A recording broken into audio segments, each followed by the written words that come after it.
હવે આગળ વાત કરીએ તો નબદા સાહિત્ય સંગમની શનિ સભા અને કવિ સંમેલન રાજપીપળા ખાતે યોજાયું હતું। આ પ્રસંગે સામાન્ય સભામાં ફેબ્રુઆરી માસમાં ગઝલ લેખન પરિસંવાદ વડોદરા, નર્મદા અને સુરત,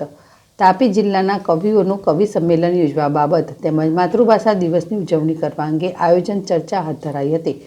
આ પ્રસંગે સમાજમાં વિશિષ્ટ સિદ્ધિ મેળવનાર નબદા સાહિત્ય સંગમના સરસ્વતોનું સન્માન કરાયું હતું, જેમાં principal RM commerce college, Rajpipla રાષ્ટ્રીય સેવા યોજના, NSS વિથ નર્મદ દક્ષિણ ગુજરાત યુનિવર્સિટી સુરત દ્વારા રાજપીપળા કોમર્સ કોલેજની શ્રેષ્ઠ અને NSS કોલેજનું વર્ષ 2023-24ના વર્ષ માટે એવોર્ડ એનાયત થવા બદલ ડૉક્ટર હિતેશ ગાંધી, મારી શાળા પ્લાસ્ટિક મુક્ત શાળા અંતર્ગત પ્રાથમિક ગ્રુપ શાળા બોરિન્દ્રા નકામી પ્લાસ્ટિકની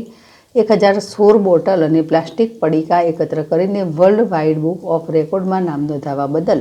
રાજ્ય કક્ષાના શ્રેષ્ઠ શિક્ષક એવોર્ડ વિજેતા અનિલભાઈ મકવાણા, નાંદોદ તાલુકા શ્રેષ્ઠ શિક્ષક પારિતોષિક 2024 અને પ્રતિભાશાળી શ્રેષ્ઠ શિક્ષક પારિતોષિક વર્ષ 2022માં મેળવવા બાબતે દીપ્તિબેન જાખસર, સાહિત્યમાં PhD પૂર્ણ કરનાર, ટૂંક સમયમાં જેમને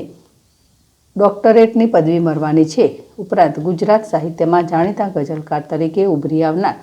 નગીનભાઈ વણકર, નર્મદા રત્ન એવોર્ડ મેળવનાર, સાહિત્ય શિક્ષણ અને વિજ્ઞાનની પ્રવૃત્તિઓ માટે અનેક એવોર્ડ મેળવનાર અને સાયન્સ ગ્રાફી વિજ્ઞાનમાં માસિકના તંત્રી વિજ્ઞાન લેખક દીપક જગતાપ તેમજ કલેક્ટર કચેરી નબદામાં જિલ્લા ચૂંટણી અધિકારી અને નાયબ કલેક્ટરની વિશેષ ઉપસ્થિતિમાં રાષ્ટ્રીય મતદાતા દિવસની ઉજવણી નિમિત્તે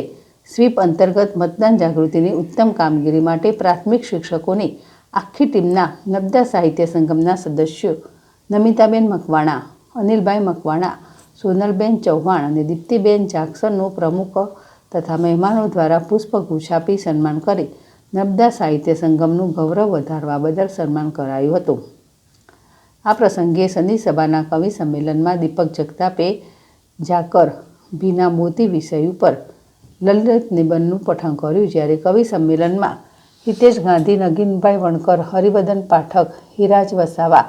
દીપક જગતાપ, ભરત પરમાર, જાહિર મંસૂરી, અનિલભાઈ મકવાણા, નમિતા મકવાણા, સાવિત્રી મકવાણા, નસીહા પઠાણ, સોનલ પંચાલ, દીપ્તિબેન જાખસર,